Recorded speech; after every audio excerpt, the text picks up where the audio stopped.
Welcome to Staircase to Nowhere, your ministry and culture podcast. How should Christians view politics? It's a touchy subject, but we zoom out beyond donkeys, elephants, and all the noise to consider, what is politics? What is the nature of the church? Friend of the podcast, Michael, joins us again, ready with 7 pages of notes on political philosophy, ecclesiology, and some good book recommendations. We hope you enjoy what will hopefully be first of many conversations about politics, the church, and how those things relate to one another. We'd love to hear from you. If you would like to get in touch with us, you can send us an email at staircasepod@gmail.com, or if you're listening on Spotify, you can reply directly to this episode. Thanks so much for joining us. Here we go.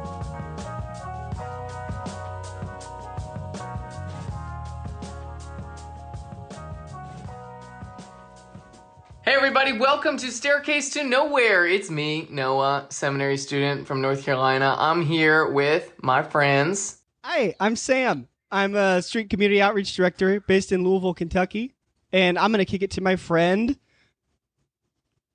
David. I was waiting for somebody to take it. So, Hey everyone, my name is David, and I am a traveling vagabond of a man. So, a Methodist. Honestly, a circuit rider at its best. I'm a pastor, and then I also am a residence hall director starting yesterday. Ooh. Wow. More to come on that, because there's also a gentle man sitting next to Noah. We have our best guest we've ever had on Staircase to Nowhere. The demands were, bring Michael back. Bring Michael back. Requests. Yes. We received 0 emails about it, but we know that's how you guys felt. One spousal reference counts. Yeah. Well, shout out to your spouse. Hello. Thanks for having me again, guys. Yeah. It's good to be back. So this is my old roommate, Michael. I'm Michael. I'm also a seminary student, full of energy, German, so you cannot tell, but internally I'm full of energy and charisma, but we never show that, so I'm counting on you guys to keep the show running. Yeah. It's also past his bedtime, but we appreciate him staying up for us. Well, thanks for having me, guys. It's exciting. For reference, it is 9:40 p.m. We are not very cool people. Well, they already knew that because we have a podcast. Yeah. But self-burn. we are so glad that Michael's here with us today because we are talking about politics and the church. And it's going to be an amazing conversation. But first, we just need to kind of update each other because, what's everybody been up to? We haven't seen Michael in, forever on this podcast. I see him. But what have you guys been up to? So this past weekend, I got to visit St. Louis because my brother-in-law and now sister-in-law just got married. Oh my gosh. Shout out to them.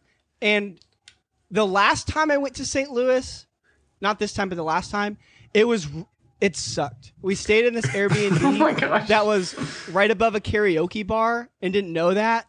And then we walked to get some Korean barbecue, and some guy, on the way there, a guy tried to sell us drugs, and on the way back, a guy dropped his pants and was having an that it was crazy.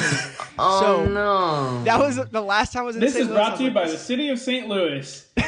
So that was the last time I was in St. Louis. So then we went back for this wedding, and we had a much better experience. If you didn't know, the St. Louis Zoo is free. It's completely free.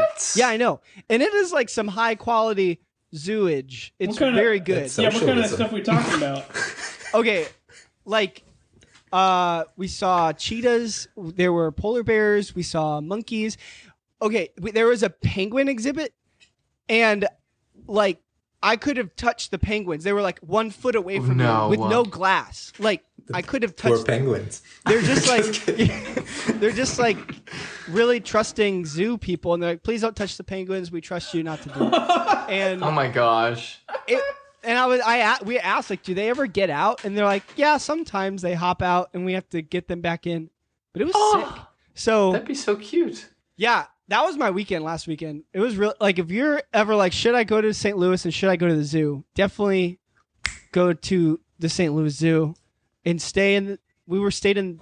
It's called the Hill. It's an Irish neighborhood. We had an Airbnb there. Much better experience. So that's what I've been up to. No karaoke bars? Yeah, no karaoke bars. No. Everyone had its pants on. Yeah, everybody had clothes on. It was great. That's been that. Yeah, that's what I that's what also did last had a weekend. great experience in St. Louis. We went to the Gateway Arch this year. Did you see did? the Gateway Arch? I did. Yeah, have you been? Did you go up it when you went? No.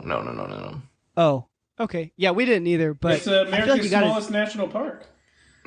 Really? I believe that. It's Maybe? quite small. I don't know that for a fact. Oh my gosh. I Our believe podcast you. is built on this. Yeah, I statements and think I heard assumptions. once. That's the podcast. That's funny that you were at a wedding because my sister just got married too. Oh yeah, congratulations. Yes. So now Hannah has a husband and I have a brother-in-law. Aw. You have a brother. I know. I have a brother for the Of first law. time Wow. through the law. Legally. And okay, tell me, he has a brother. So is his brother also my brother-in-law? Yes. No. No? Yes. Michael says no. Sam says Definitely yes. not. No? I mean, life's what you make it, but I don't think, like, if you introduced him as your brother-in-law, I would be like, no, he's not. That's just your friend. He's the brother of my brother-in-law. That makes him my brother in the law. That's your brother's brother. Just your brother-in-law's brother. I guess so. Well, my weekend was much less complex than yours, Noah. I moved in to start my new job as a resident hall director at one Taylor's Universities. Started. Yeah, you ran this. I've place. been there before. He didn't say no. And for those of you who work in town, I actually am going to continue to pastor the namesake of this church, of this podcast, the one and only Staircase to Nowhere Church. Oh yeah, we can't lose that. The church I love with the the idea that you're staircase like, to nowhere. Don't worry, everybody. Like everybody's hearts drops. Like, no, David. David, you have to pastor. The only one who's actually a pastor on this pastor's podcast. But I did tell some of my current That's students great. about this podcast, so our listenership may go up by 2. Ooh, and if you're listening, new Men of Sammy Morris. boys. Sammy boys, The men of Morris. A hall director or congratulations to them, to you. I don't know, just hope things are going well too. what? 200% growth. Can you believe it? And Michael, I heard you've been doing a lot of big stuff this summer, right? Yeah. Very busy. That's true, yeah. My sister didn't get married, but I got married a few months ago. So maybe that counts as an update.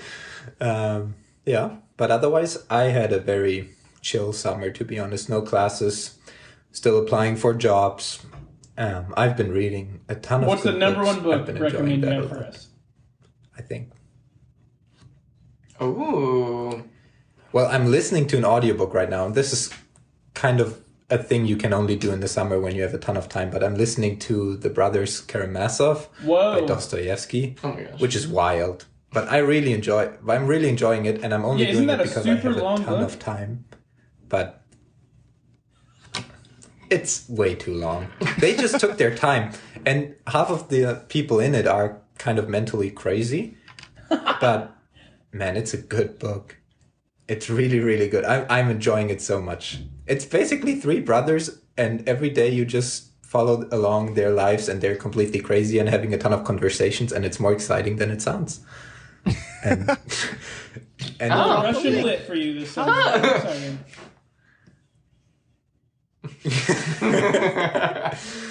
Oh yeah, I actually started reading a book this weekend that I saw called "Why the Germans Do It Better." Did Michael write that or I what? saw you start that on Goodreads, and I was like, did Michael recommend this I book? think no German would write that because that would be way too, I don't know. Too ostentatious. Yeah, that would be way too much out there. You're exactly right. So it's by a British guy Germophile? who is writing to British people who think basically. But they think that, like, the Brits think they have the best country in the world. And so he, like, wrote this book after living in Germany, like, through the period of, like, reunification and, like, modern Germany and, like, the ways that they've advanced and things. And, like, he, like, said that multiple Germans told him, like, oh, no, you can't call the book that. Like, we don't do everything better. There's plenty of things we do bad. And he's like, no, like, all the things in this book, you do better.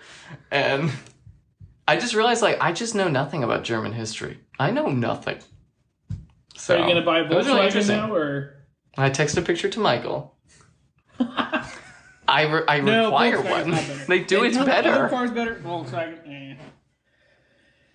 Sorry to all our Volkswagen drivers out there. I've just ostracized all of our audience.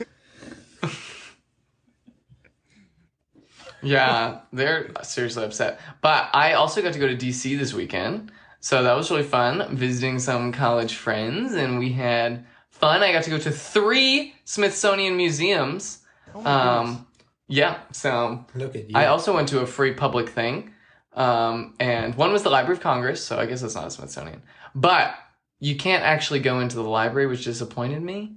Like, I didn't get to fiddle through all the books. I just wanted to go and look at all the books. Yeah. But it really actually, like, I sent Sam a picture. I was like, Temple to Humanism. That was my little caption, because Did you it was say like, that to me? I did send that to you. I apologize for not laughing at that.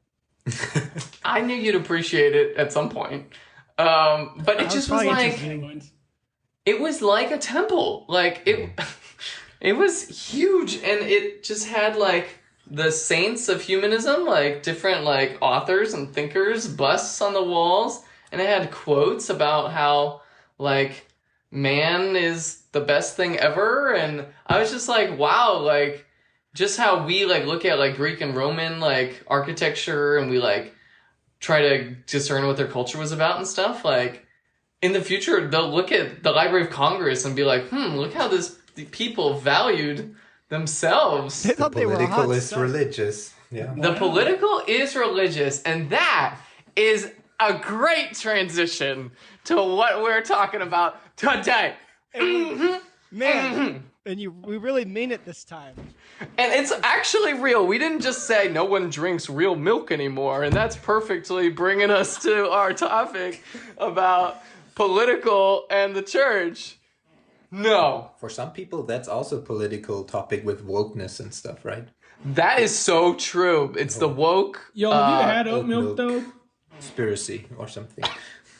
It's for Oat milk's creamy. It's espresso good. and you want some extra foamy milk, you gotta do oat milk.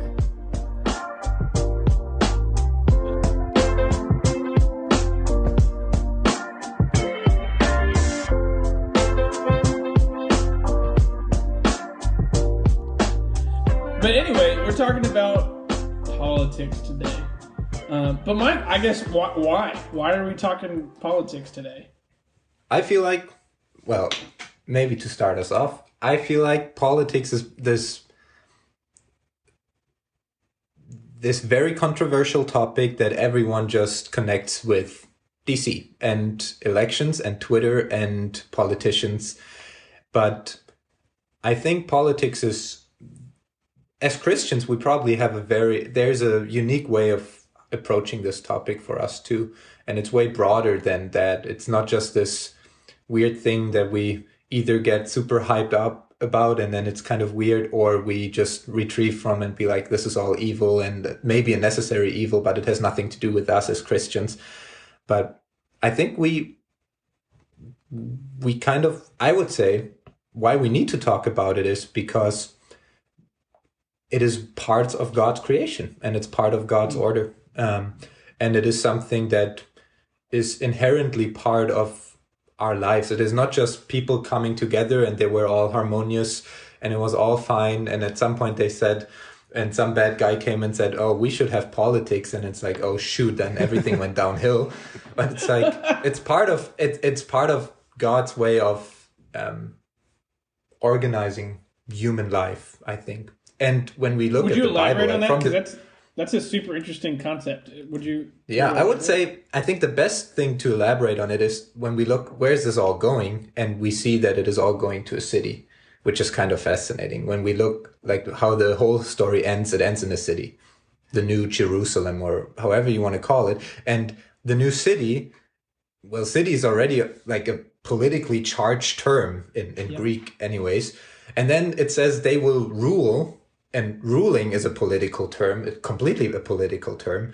So the whole way of, and it's a community of people who are living together in harmony and who are having the same common good, which is God, and they're worshiping him and they're ruling, and all the terminology that is used is very politically charged. So for eternity, it is part of our humanity that we live in society, and that we are not just hermits somewhere in the mountains alone and having my relationship with Jesus, and that is basically the fulfillment of everything, because my soul then is kind of united with him.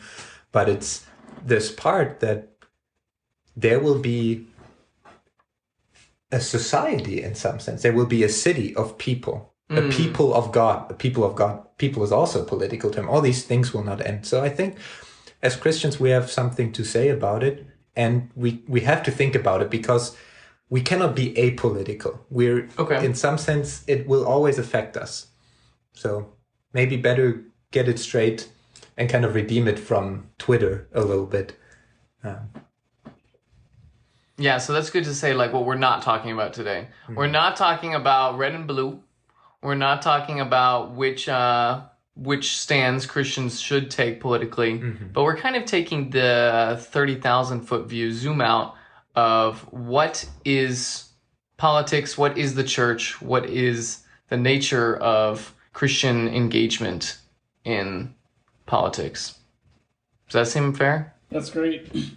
I think it'd be good too to do a working definition of what we mean by politics or political discourse. Good thing Michael brought 7 pages of printed notes, and the first one is, what is politics? My man. This man! Read it. I looked at a dictionary, and it's actually hard to define politics. Ooh. And people have very different definitions. So there's something like the art and science of directing and administrating states and other political units. That is kind of a definition that focuses very much on government.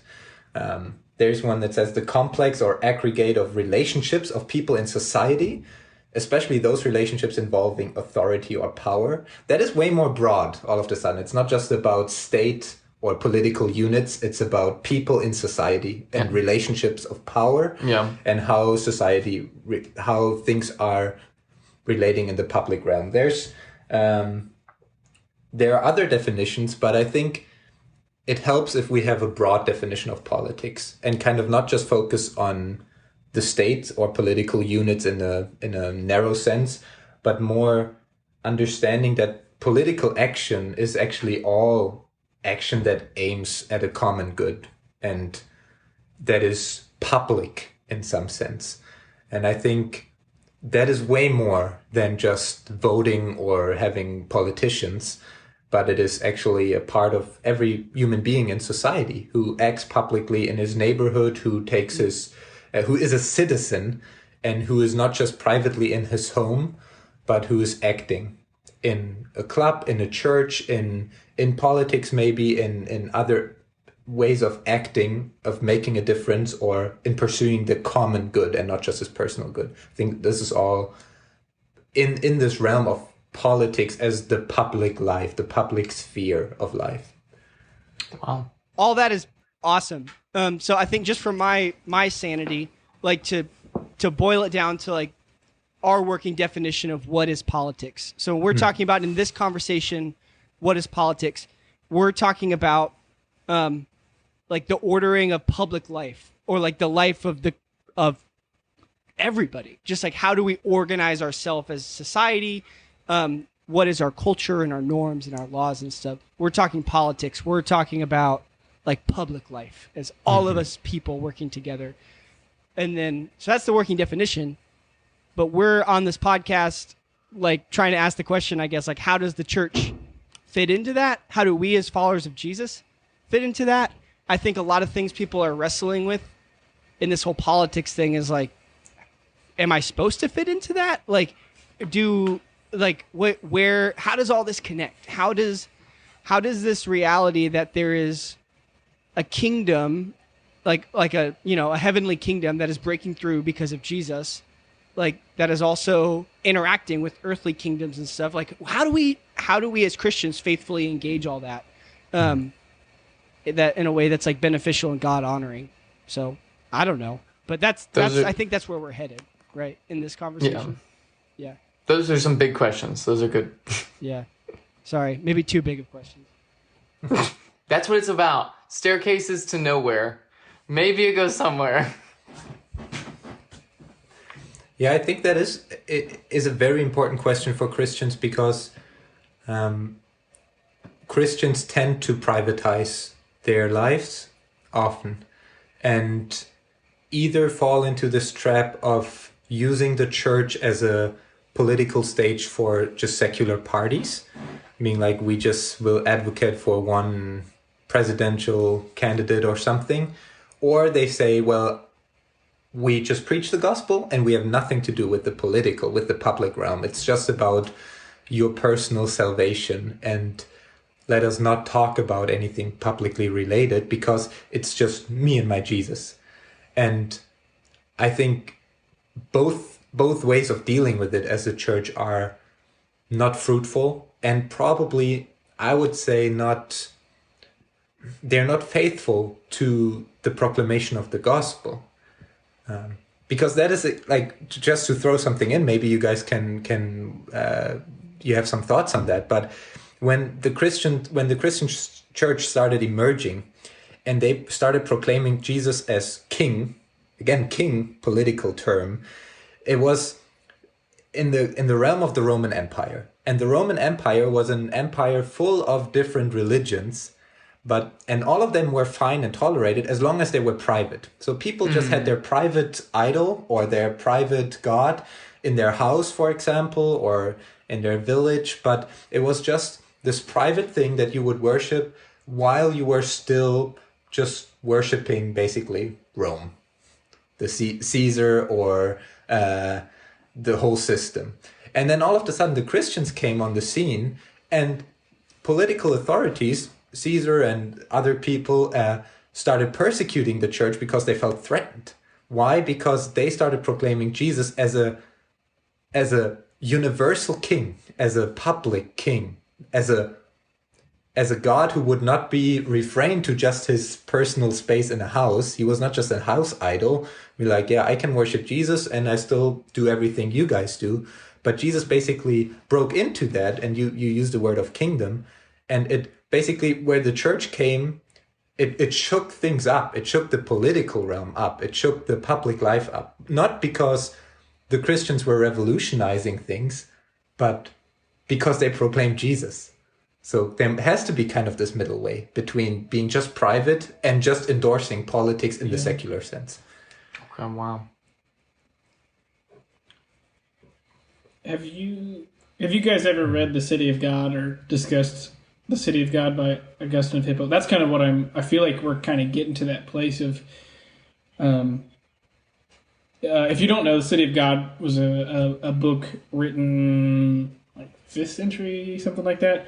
And it was, a church father was basically setting up this precedent of a comparison between two cities, right? We're talking about the concept of social structures and the city of God versus the city of man. And I feel like in some ways this actually collection of books kind of sets that precedent for the relationship of the church with culture around us, right? Like you were talking about Rome and the Roman authority and even how Rome turned against the church. And that was a big part of the City of God works, talking about like basically the perversion that came from worshiping these other idols led them astray. And, you know, they tried to blame Christians for all this kind of stuff. And so I think for Western Christians, in many ways, that the City of God has either intentionally or unintentionally focused or directed a lot of our ideas of political engagement because it's become so saturated in our thought. And so I think that's a helpful resource. So if our listeners at home have not read some excerpts of The City of God, I think it would be advantageous to kind of get some background for that.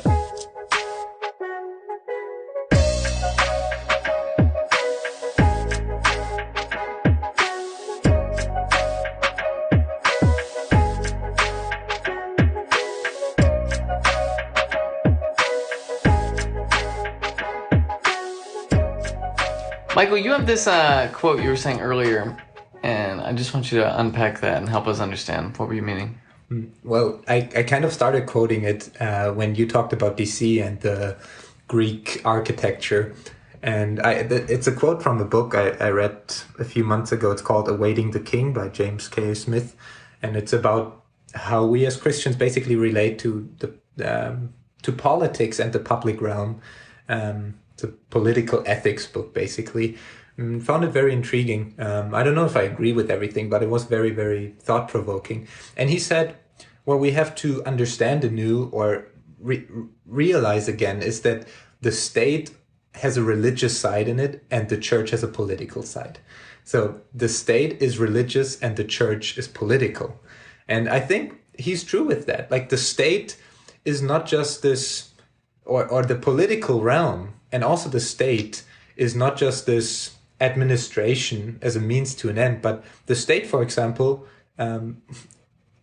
wants you to give wants your ultimate allegiance, and right. That is something religious. It wants you to kill for it, yes. or to die for it, for example.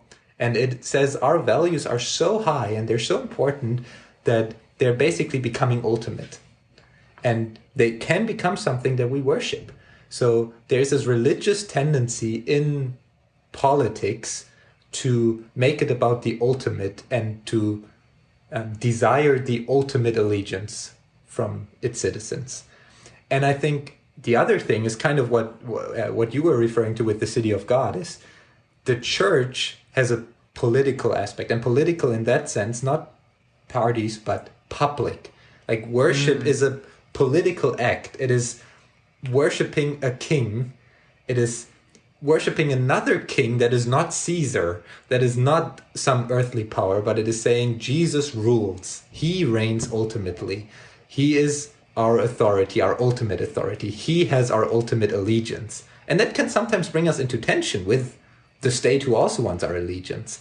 And I think that is kind of the cool thing about the church, that the church is not just this private club for people who just think alike and have the same feelings and like to sing songs together, but they're actually gathering. And Paul says they're a gathering of citizens. He says you're citizens in Ephesians 2, I think it is.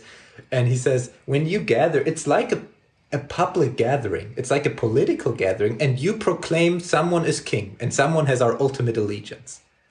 And I think that is also cool to think about the service that way, that it is not just this private meeting of people, but it is, in some sense, one part of it is a public proclamation of who really rules ultimately. Yeah, I don't think we think of it that way. You know, I think that in general, a lot of churches across America are very homogenous, especially with political values or ideologies, party lines. You know, the desires to be around people who feel similar, and that the Christian faith feels very private. That the focus is on a personal relationship with Jesus, which is good and important and necessary, but the focus becomes very individual and not about the public. You know, we don't like public things as middle-class Americans. We don't want to take public transit or fund it. We prefer our individual cars. We don't want to live in apartment buildings or condominiums that are shared. We want single-family homes with a garage so that I don't even have to see my neighbors. And I can drive into my garage and unload my groceries. We don't like public schools. We prefer private schools or even homeschool. And there's just kind of this, like, I think a prevailing kind of ideology among American evangelicals of not engaging in the public in like the day-to-day life, maybe in advocating politically, but in like the regular aspects of life and public spaces, it feels like there's been a major like retreat to make our faith very private and make our lives very private and around our families and our schedules and our busyness, and not around being in community with the people that we live near. Have any of you guys seen the movie The Village? No.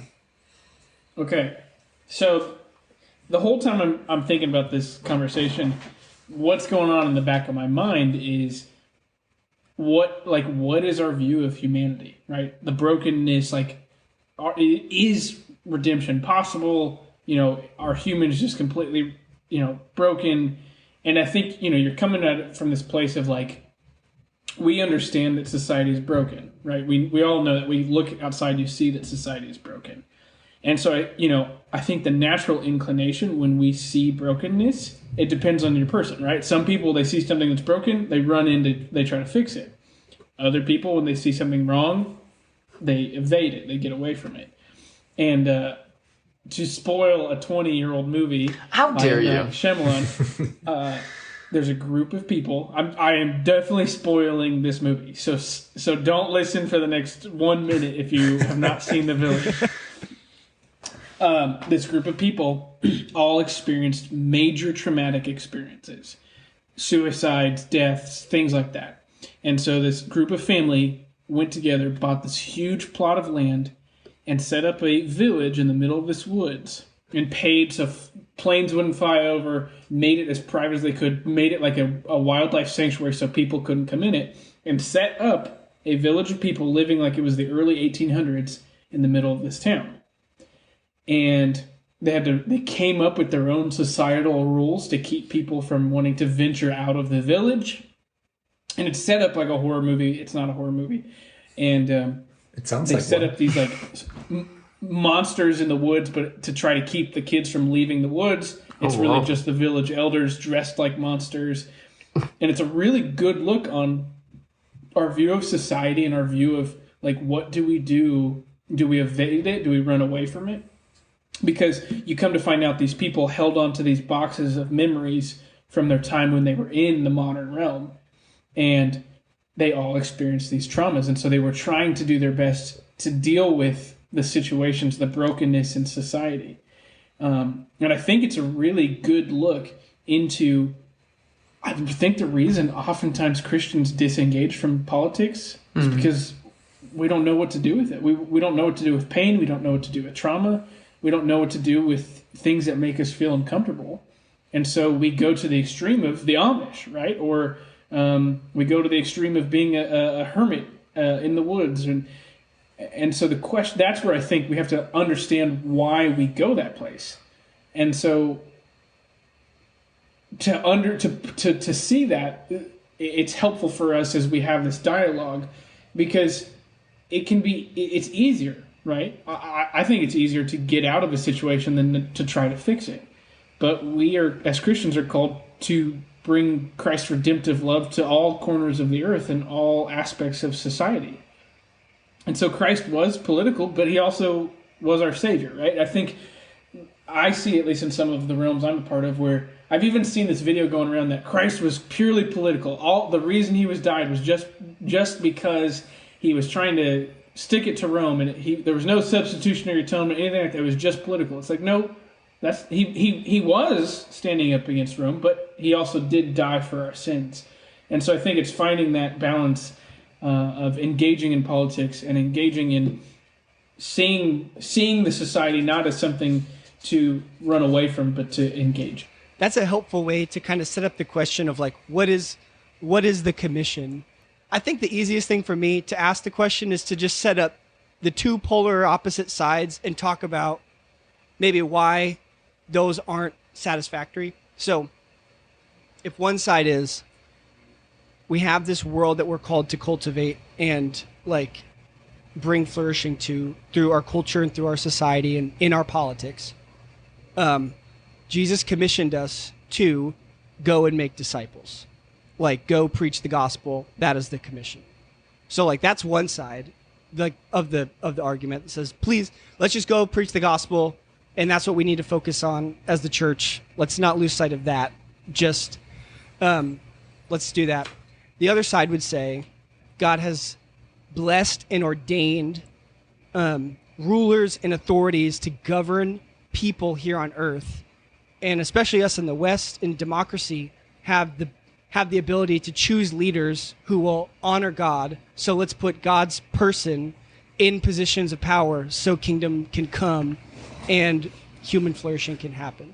Like, I think those are, like, to kind of ask the question, that I think that's a way to frame the two extreme ends, right? Like, you have the go preach the gospel or engage with politics, because kingdom will come when the right people are in charge. Now, what I think we're trying to say is there's a way between those, and we have to hold the tensions of both. But maybe it's worth saying what makes those views incomplete, or why are those things? What's wrong with the just preach the gospel, or what's wrong with the let's get the right person in the right position to bring God's thing? So, what would you guys say to that?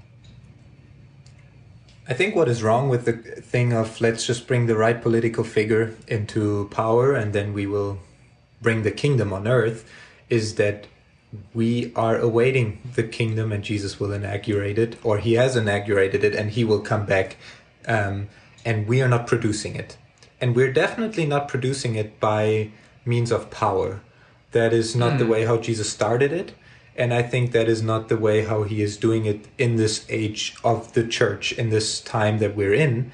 I think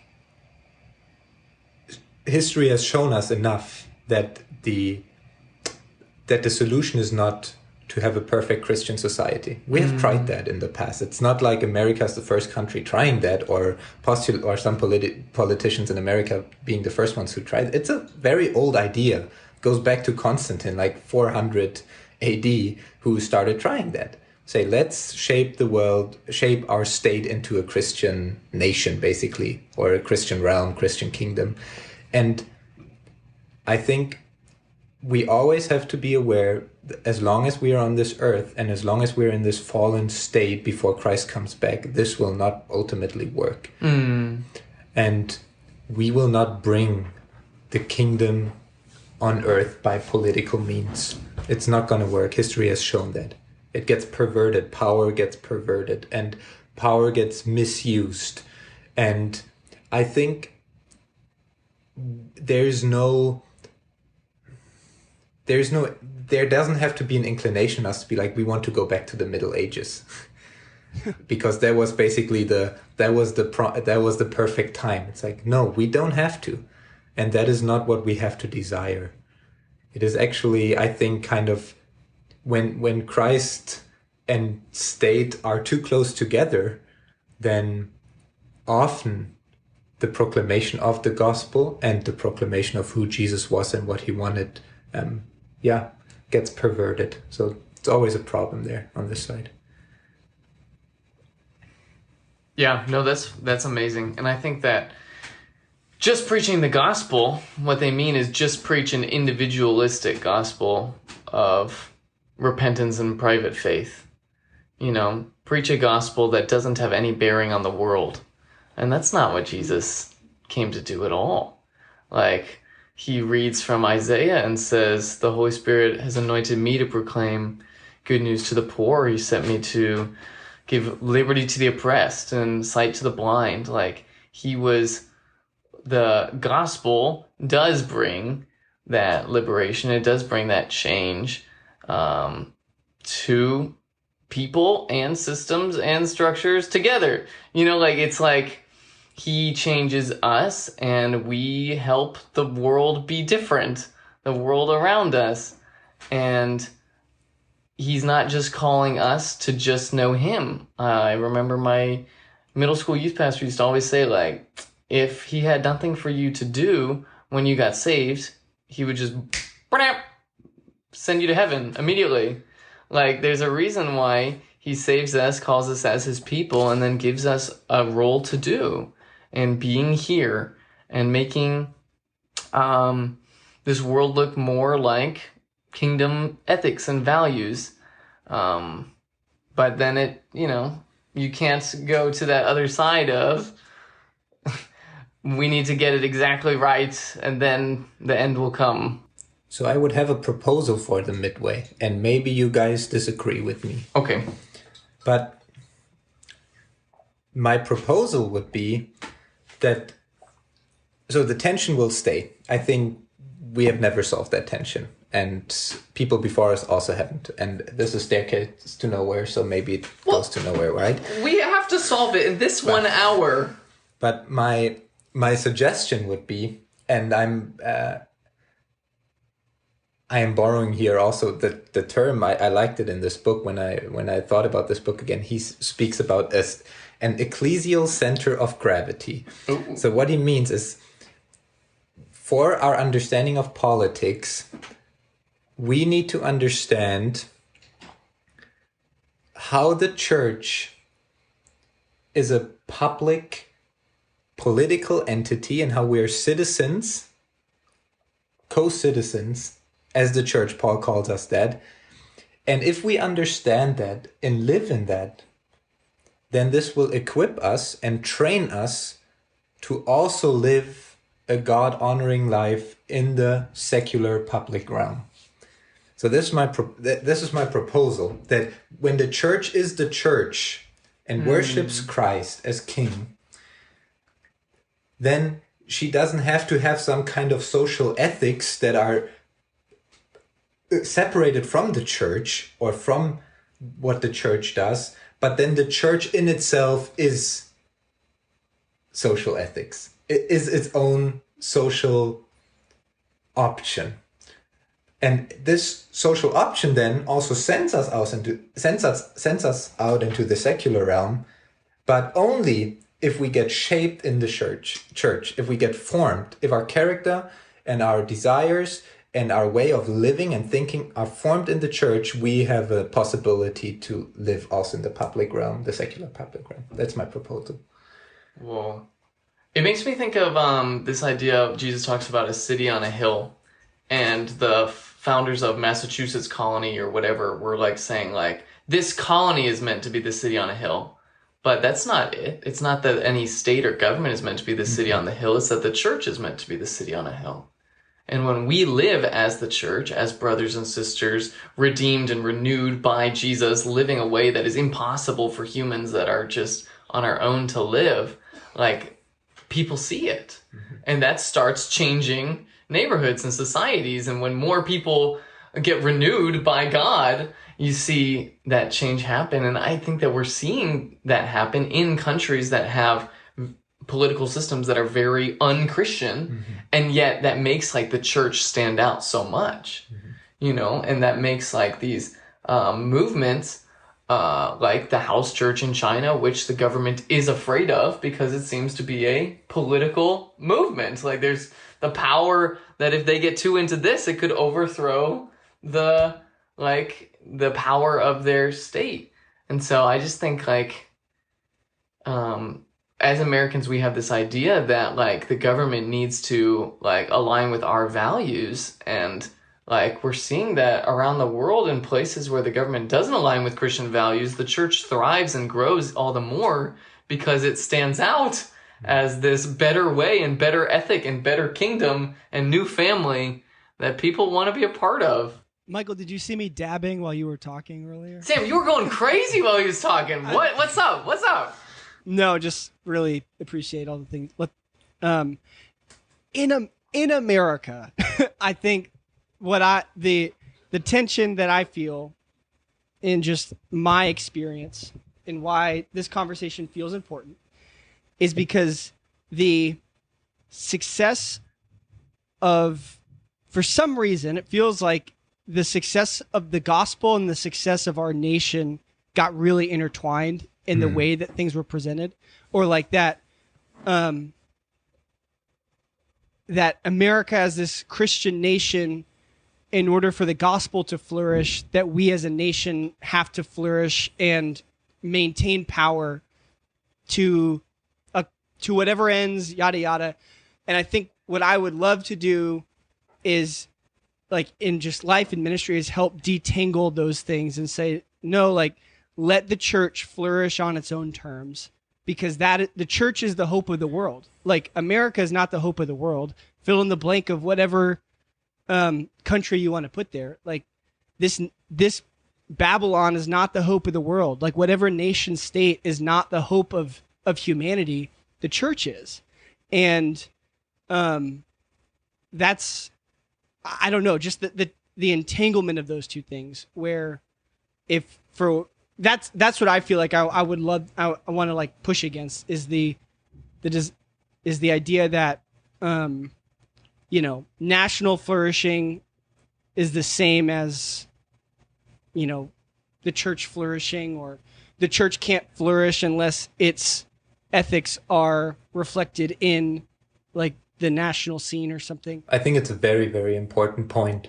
And as long as we don't learn to value the church as what it is in the plan of God, I think we will always look to other saviors and other hopes for the world. Oh. Because the church, I think the church is so beautiful of what Christ says about the church and what he desires of the church is so beautiful, because it forms people into human beings that are able to live in a flourishing society. Okay. So in the church, I have to learn all these virtues that I need to live in society. And I will only learn it in the church. So in the church, I will go and have communion with people from different social backgrounds, from different ethnic backgrounds, from different political backgrounds. And we will realize we are sinners that need grace, and we are all receiving it, and we all need to get and have Jesus. And this trains us. This trains our hearts and our minds, our thinking about other people in the days from Monday to Saturday. And in the church, we pray, we intercede on behalf of other people, and it trains us to care for other people. In the church, we gather, and if somebody's in need, he is supported either financially or in old days, maybe even with like food and stuff. And it trains us. We learn to be people that care for the poor. In the church, we come together and we say Jesus is Lord, and we say Jesus is King. And it trains us to be sensitive for all politicians and all societal structures that say, I am the ultimate end, worship me. And it trains us to say, no, this is penultimate. You are not the ultimate end of my life and of our lives. So this is kind of what I mean with the church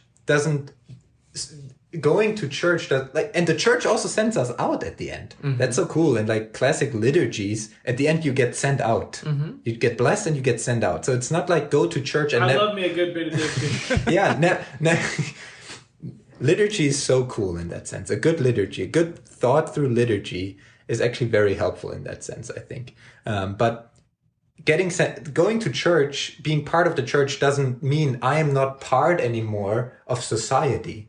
But I have to immerse myself in the church where I'm fully a citizen, where I have all rights, where God calls me to be, where there's neither Jew nor Gentile, slave or free, because we're all one in Christ.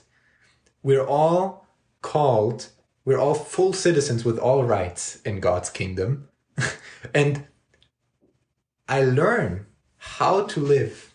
I learn how to behave. I learn how to relate to other people. And then I get sent out into my neighborhood and into my workplace and into, I don't know, maybe even my political activity in the secular realm.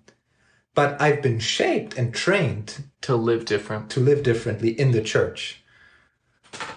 Yeah, I really, really appreciate you sharing that, because I think that for a lot of us American church goers, our view of church is so low. Our understanding of what it means to be the church is so low that we basically think it means to go to a building on Sundays where we have a little concert and someone talks to us for 30 minutes and then we leave. you know? And I think that if that's what you believe church is, that it's like an experience, a worship experience for you, that hopefully, you know, aligns with what you're looking for, then yeah, I think you're going to be looking for other saviors. I think you're going to be looking for something that actually has bearing on like the real issues of the world. And you're going to rely more on politics, the state, to solve those ills. Yeah. You know, but if we do see ourselves as the new family of God being changed for the renewal of creation, I mean, yeah, that is a good hope that we're awaiting a coming king who is going to make all things new. And until then, we're a part of his renewal. Like, I think that's a better story. And I think it gets lost when our view of the church is so low, consumeristic, individualistic. Oh, can I drop a short nugget, like a short I thing love to your that? nuggets. That's just one thing. When I realized that, or when I heard that the first time, it fascinated me so much. So the church, the name of the church, when the church emerged in the first century, they were called in Greek ecclesia.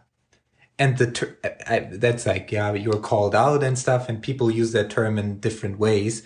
But when I heard the first time, it blew my mind that ecclesia is actually a political term. Uh-oh. It's not a religious term. And there would have been religious terms in Greek that they could have used for their gatherings and for what they are. But ecclesia was actually a Greek term that described a polis, a state, city-state, and the ecclesia were the called out, were the people who had full citizen rights in the Greek polis, like Athens, for example, and they were called out to the public gathering. And only male and free people were called out because they were full citizens who had rights to vote, who had rights to make political decisions.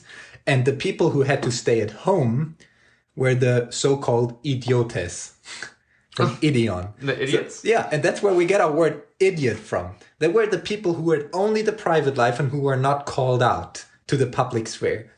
And Paul is now so bold to say, all of you, all of you, like in Christ, if you're a slave, if you're a woman, it's like all these people who were excluded from the public sphere. He says, you're the ecclesia, and all of you are called out. And it's a political term. Whoa. So I find that very, very fascinating. Preach. Man. Short nugget for the Greek freaks in your podcast. Greek freaks. So We need that on the t-shirt. yeah. So it's saying, don't stay home. Don't be an idiot. You're called out. Exactly. And if you're called out, the service is a public gathering of full citizens with voting rights. So if you go to the service, you're not just an audience listening to other people who have full voting. Uh-oh! It's like you the whole church is participating. The whole church makes up the gathering of citizens, the whole church. Which is why I'm reading this book, When the Church Became Theater, given to me by Sam Carroll for my birthday. And it's talking... Thank you. But it's talking about the way that church... Did you sign it? No, he didn't. He's lame. But the book is talking about the architecture of church buildings in America in the 19th century. And basically it's talking about how they shifted from simple rooms where a pulpit was elevated to show how the Word of God, the teaching of the Word of God was central, to becoming theaters where there was a large stage and the people sat in auditoriums, and now there's choir, now there's performers, now the preacher's not just giving the Word of God, they have to act and show. And that really has like continued into our churches today, where we have this kind of model of people on the stage. Mm-hmm. You know, and like the people on the stage are the worship leaders, and we're just, you know, the audience. We even call ourselves an audience when that doesn't make any sense in the church, in the New Testament, in the new family of God. And like we have pastors who are up front who teach us, but then the rest of us don't have a responsibility to learn for ourselves or to desire to seek to know God or know the Word. We have to be fed. And so I just think that like the way that we even build our buildings is not around this participation in new family. It's very much around like people up front have the rights and privileges, and people in the crowd, we're just here. Like, people don't even say our church. They say things you guys are doing. You know, when they talk about the church events, you know, or like church programs, it's stuff you guys are doing instead of like stuff we're doing as a community. So, No, I think we could do an entire episode on sacramental and ecumenical authority. And I would love that episode. So we should do Buckle up. buckle up, you guys. But I think that kind of does wrap it really well to bring us back to this thing that, like, our political ideology has been so skewed and it has so much importance among us as Christians, even to the point of idolatry, because our view of the church has become so low and our understanding of how Jesus brings his kingdom is so low that we believe that we have to gain power by other means rather than by living holy lives and sharing the gospel.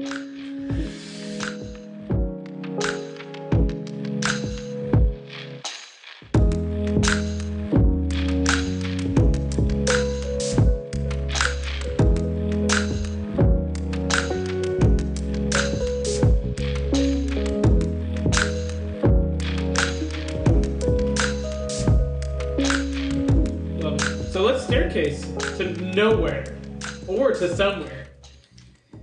Do you guys have any final notes you want to make? I think that's a good starting point. And I think it needs more exploring, definitely, how it doesn't take away the tension. But I think on the staircase, it would probably be the first step.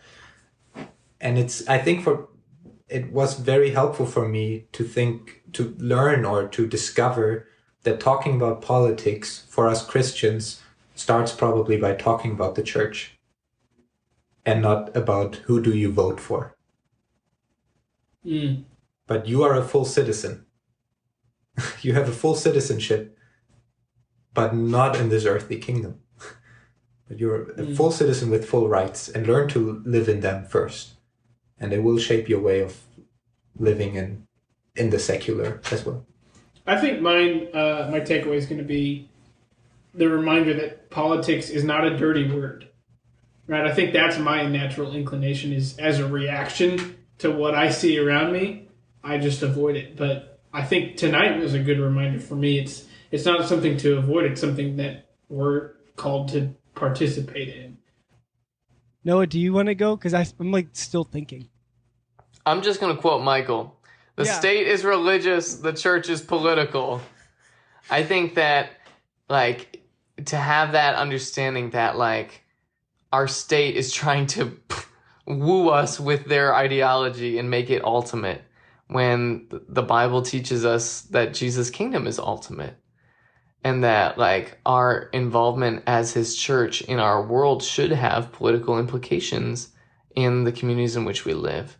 And so I think that I could spend a long time parsing those things out. And this was definitely a hefty topic for us. But I'm thankful that Michael was here because he did his research. Yeah, he cared. Yeah.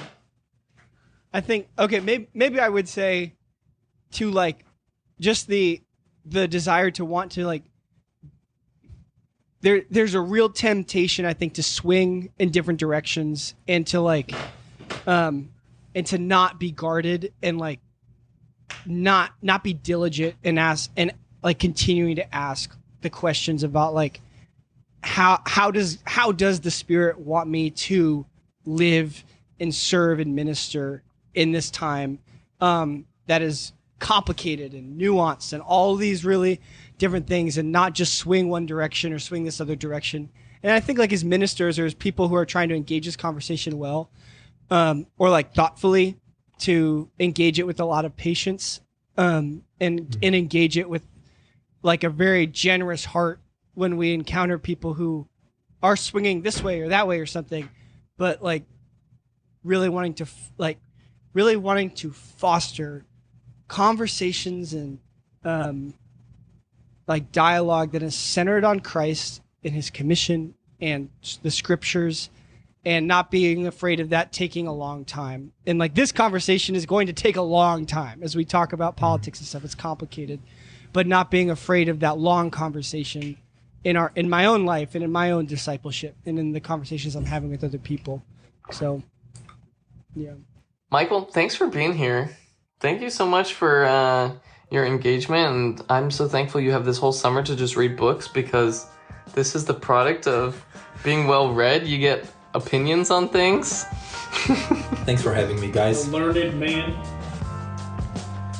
Thank you all for listening. Make sure if you want to jump in and give us some feedback or any future episodes you'd like to see us cover, you can just reply on Spotify, or you can email us at staircasepod@gmail.com. He just wants to throw it around. You know, he wants some help. He wants some. He's he wants getting us some all interaction. engaged. We are all called out. It's about We are all- participation in family. It's not just about David up front. Yes. And if you reply with your hot button political issue, we will answer it in full. With a response from ChatGPT. Sam will I make will. that promise. I will not field me. every hot button political issue right now. Just send us an email. We really want an email. This is how we get reply. I'm kind of joking. Yeah, thank you, everybody. And have a wonderful evening, or morning, or afternoon. Bye. Bye.